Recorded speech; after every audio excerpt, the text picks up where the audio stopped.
Olá, pessoal da 61. Então, essa semana, tá? Em Ciências, nós vamos usar o livro didático, o volume 3, o novo, nas páginas 6 a 12, e o livro de atividades nas páginas 5 a 12.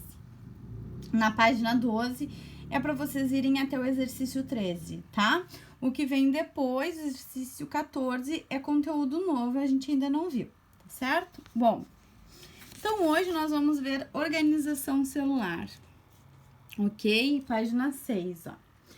Bom, o que é célula? Célula é a unidade estrutural funcional dos seres vivos. Então, a célula, ela é a estrutura que forma todas as nossas características. Tudo que nós temos no nosso corpo é formado por células. Nosso cabelo, nossa pele, nossos órgãos, tá? Tudo é formado por células. Eu dou sempre o exemplo que a célula é igual ao tijolo da parede, tá? Para a gente ter uma parede bem reta, bonita, grande, nós precisamos de tijolos e de cimento para colar um tijolo no outro, né? De massa para colar um tijolo no outro. Bom, as células são os nossos tijolos, tá? Para formar uma parede, que seria uma parte do nosso corpo, um tecido ou um órgão, um sistema, a gente precisa de células, tá? Então, as células são os nossos tijolos. Bom, então, todas as células, elas vão ter funções específicas, tá? As células, elas se juntam com as que estão mais parecidas com elas, para formar os nossos tecidos. Mas não se preocupem que isso a gente vai ver depois, tá bem? Bom, cada célula do nosso corpo, ela tem estruturinhas pequenininhas chamadas organelas, e essas organelas, elas também têm funções específicas, tá? Para ajudar o nosso corpo a funcionar, tá bem? Bom, nós vamos ter dois tipos de seres formados por células. Os unicelulares, que são formados por apenas uma célula. E aí nós temos como exemplo as bactérias e os protozoários. Aqui, ó, nós temos um protozoário, que é a ameba.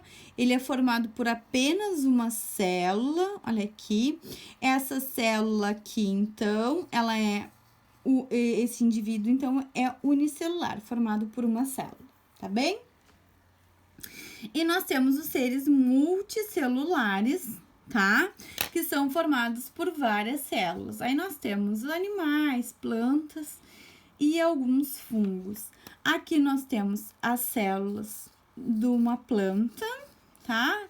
Aquelas que têm o cloroplasto, a clorofila, né? Que deixam a folhinha verde. Então, todas as células que são parecidinhas, elas se juntaram, tá? Para formar a paredezinha de tijolos que nem a gente estava falando, tá? Então, ele é multicelular. Aqui a gente tem um embrião se formando, tá bem? Então, as células se dividindo para formar um novo ser, tá bem? Então, a gente tem indivíduos unicelulares que são formados por apenas uma célula e multicelulares que são formados por várias células, tá bem? Bom, com relação ao tipo de célula, nós temos dois tipos. As procarióticas, que são as células mais antigas que tem no planeta, tá? Elas têm algumas restrições, elas não têm várias características, tá? E a principal característica dela é que o DNA, ele não apresenta uma membrana delimitando. O que quer dizer? Aqui, ó, é um desenho de uma célula procariótica. Aqui nós temos o DNA. O DNA tá solto dentro dela. Solto dentro de uma coisa que a gente chama de citoplasma. O que é o citoplasma? O citoplasma é um tipo de uma gelatina que tem dentro das células, tá? Que mantém a forma da célula, a estrutura dela. Então, aqui, ó, nós temos o DNA da célula, tá bem? E esse DNA, ele é solto. Aqui a gente tem uma membrana que protege essa célula e aqui uma parede celular que protege ainda mais essa célula, tá certo? Então, a célula procarionte é assim. Depois nós temos a célula eucariótica, que aí vai estar presente nos animais, nas plantas, tá? Em alguns protozoários e fungos. Bom, a célula eucariótica, vou mostrar aqui para vocês, ela é mais complexa, tá? Ela tem mais estruturas, ela tem as organelas, aquelas que eu falei para vocês, ok? E a principal diferença dela para a célula procariótica é que o DNA dela, ó, o material genético, ele é envolto por uma membrana plasmática.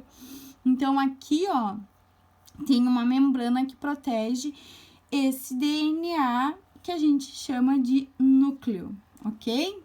E aí, aqui nós temos todas as organelas que estão presentes nessa célula, tá? Então, a gente tem o citoplasma, que é essa gelatina, nós temos os lisossomos, mitocôndria, complexo de Golgi, ribossomos, a membrana que protege e dá forma, citoplasma, que eu falei para vocês que é a gelatina, e o retículo endoplasmático, tá? A gente vai ver com calma agora. Bom, aqui, ó, essas três são as principais características da célula eucarionte. Então, a membrana plasmática, que é essa aqui que fica por fora da célula, que ela é responsável, então, pelo revestimento e pela proteção da célula. Ela que vai controlar quem entra e sai da célula, tá certo? Água, substâncias, sais minerais, vitaminas, é ela que controla a entrada e a saída, tá? Bom, depois nós temos o núcleo, ó, que é esse lilazinho, que ele é uma membrana que vai proteger o DNA, tá? O DNA é onde nós temos as nossas características hereditárias, tá? As características que a gente recebe do pai e da mãe. Então, o núcleo vai proteger, ok? Depois, nós temos o citoplasma, que é essa parte gelatinosa, que vai dar essa estrutura, forma para as células. Cada célula tem uma função específica e um formato específico, tá? E ele vai manter as organelas, as outras organelas, bonitinhas nos lugares que elas devem ficar, tá bem? Então, essas são as principais características. Depois, nós temos as outras organelas, né, que eu já estava falando para vocês, que são as principais: mitocôndria, ribossomos, retículo endoplasmático, complexo golgiense e lisossomos. Agora, a gente vai ver cada organela, tá bem? Bom, mitocôndria, que é essa aqui, ó. Que é essa aqui, que parece uma casquinha de amendoim, tá? Então, elas são organelas membranosas, são formadas por membrana, mesma membrana que protege a célula, tá? E elas utilizam o oxigênio vindo do ar e os nutrientes absorvidos nos alimentos. Ela faz a respiração celular, tá? Então, as mitocôndrias, ela tem função de fazer respiração celular, tá? Ela que vai produzir energia para o nosso corpo a partir dessa respiração celular, tá? Então, ó, produção de energia através da respiração celular, as mitocôndrias. Essa é a função da mitocôndria, tá bem? Lá nas nossas células do nosso corpo, tá certo? Depois nós vamos para a página 8. Na página 8, nós temos ali, ó, os ribossomos, tá? Os ribossomos são essas bolinhas, ó, que nós temos aqui. Então, aqui, ó, já diz no título, ó, produção de proteínas. Então, os ribossomos, eles são os responsáveis por formar as proteínas do nosso corpo, tá? Então, aqui, ó, são o principal material para a formação dos nossos músculos, sangue, pele e dos órgãos internos, tá? Esses nutrientes são necessários no reparo dos tecidos, ó. para formar hormônios, anticorpos, vitaminas e outras substâncias essenciais. Então, essas proteínas que os ribossomos formam, elas são necessárias para toda essa parte do nosso corpo: músculos, sangue, pele, órgãos, para alguns hormônios, tá? Ó, ela também nos ajuda na formação, sustentação e renovação das nossas partes do corpo, tá? Então, o ribossomo é responsável pela formação das proteínas que são importantes para todas essas estruturas do nosso corpo, tá certo? Depois nós temos o retículo endoplasmático, que é esse que fica bem pertinho do núcleo, tá? Bom, ele é responsável pelo transporte das substâncias. Então, é ele que vai ajudar as substâncias entrarem e saírem da célula, tá? Então, ó, os ribossomos podem estar soltos no citoplasma ou aderidos ao retículo endoplasmático. Estão vendo? Eles podem estar aqui ou aqui, tá certo? Que é uma rede de canais responsáveis pelo transporte de substâncias nas células. Então, ele vai fazer esse transporte de substâncias, entrar e sair, ou ir de uma organela para outra, tá? Então, o retículo endoplasmático é como se fosse o nosso ônibus que carrega as coisas, tá certo? Depois nós temos o complexo golgiense, que é esse aqui, que lá na nossa célula ele tá um pouquinho a mais longinho do núcleo, tá? Ó, então ele tem a função de armazenamento e liberação de substâncias, tá? Ele produz essas vesículas, que são umas bolinhas que vão fazer o transporte de algumas coisas, tá certo? Então, ó, ele se caracteriza por ser um conjunto de sacos achatados, ó. Então, a gente olha aqui e ele funciona como um grande centro de armazenamento e separação de substâncias. Então, ele é o nosso centro de controle, lá onde guarda e libera substâncias, tá? Aí tem um exemplo aqui para vocês, ó. O muco presente no nariz e na boca é produzido nos ribossomos, tá? Os ribossomos, as bolinhas lá. E transportados pelo retículo endoplasmático. Depois, segue para o complexo golgiense. Então, o muco esse é produzido nos ribossomos das células, vai para o retículo endoplasmático, que é o nosso ônibus, que é transportado até o complexo golgiense, tá? No qual ele é modificado e liberado por meio de vesículas. Então, o complexo golgiense, quando acha necessário, libera esse muco através dessas vesículas que ele produz, tá? Então, aí ele sai da célula. Pode sair para o exterior, né, do nosso corpo também. Por isso, as células presentes nas mucosas, né, que são essas partes mais sensíveis do nosso corpo, a parte interna da nossa boca, a parte interna do nosso nariz, apresentam um complexo golgiense mais extenso. Então, eles têm um complexo golgiense que funciona melhor por causa dessa liberação desse muco, tá? Bom, depois nós temos os lisossomos, que eles são responsáveis pela digestão das células. Então, eles que vão desmanchar algumas substâncias que entram no nosso corpo, tá? Então, aqui tá aparecendo para nós os lisossomos. E aqui o processo de fagocitose. O que é a fagocitose? É a entrada de substâncias no nosso órgão, na nossa célula, tá? Então, essa entrada de substâncias, ela forma uma vesículazinha, um saquinho, que é chamado de lisossomos, ó. Ele é carregado até aqui, perto do complexo golgiense. Ele é digerido, desmanchado. Parte que é importante vai para o complexo golgiense para ser armazenado para algum acontecimento, e o que não é importante, ele sai na digestão, ele é expelido para fora da célula. por meio de onde? Desses lisossomos, que são essas bolinhas, tá? Então, aqui diz para nós, ó, que são pequenas bolinhas membranosas que apresentam enzimas digestivas, que desmancham essas substâncias, tá? Ó, utilizadas para transformar, digerir substâncias grandes em menores. Substâncias menores conseguem passar pela membrana, tá? Então, elas vão entrar pela membrana, essas substâncias grandes, por meio dessa fagocitose, tá? Ó, depois que a célula engloba algo, que pode ser uma bactéria, pode ser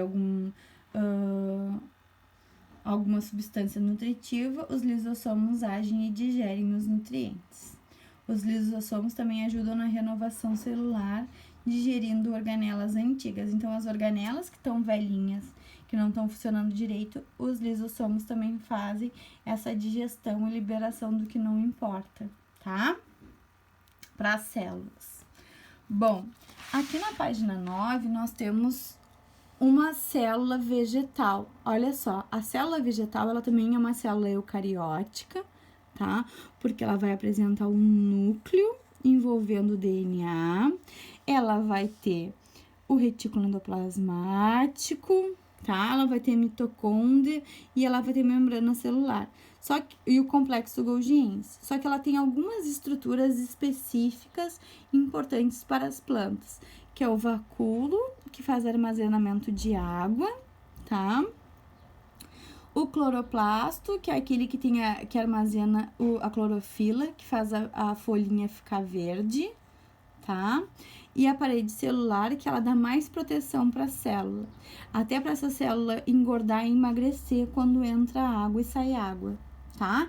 Então, a célula vegetal, ela é uma célula eucariótica, mas nós temos uma diferença entre a célula vegetal e a animal, tá?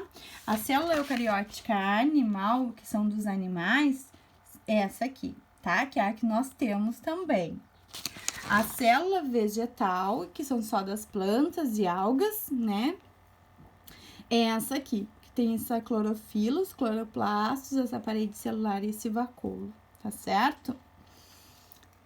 Bom, aqui embaixo para nós tá falando sobre os microscópios, tá?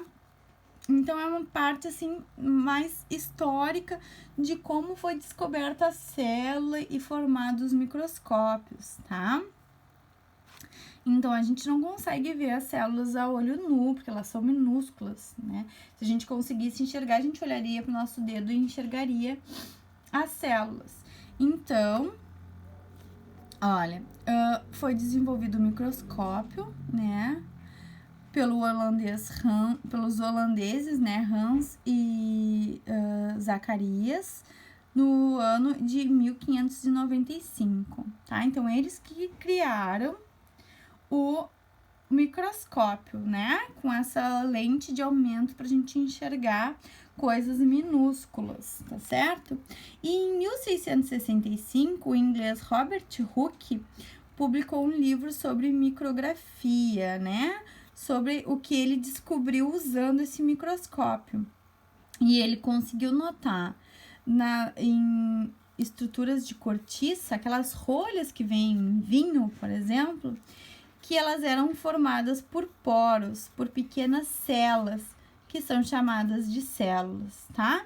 Então, o Hooke foi quem usou esse termo célula pela primeira vez.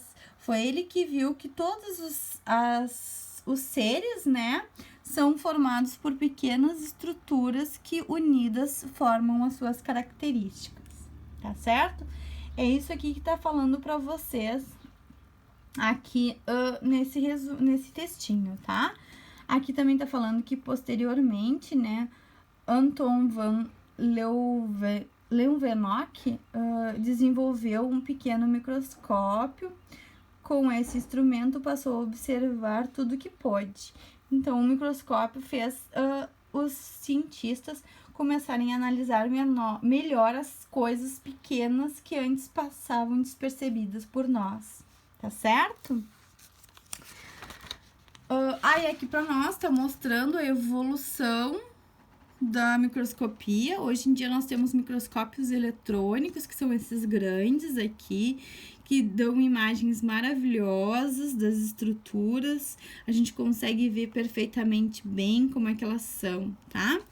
E a parte da ciência que estuda essas células é chamada de citologia, tá certo? Bom, então depois dessa desse conteúdo, vocês vão fazer as atividades da página 11 e 12, tá? E depois do livro de atividades da página 5 até a 12, exercício 13, tá? Nós vamos ter uma live depois para corrigir essas atividades, tá certo? Qualquer dúvida que vocês tiverem, mandem por e-mail, tá? Não me mandem dúvida pelo link, pelo YouTube, que eu não posso responder. Mandem dúvidas para o e-mail lá do Atividades EAD, tá certo, pessoal? Então, essa é a atividade, o conteúdo dessa semana, até semana que vem.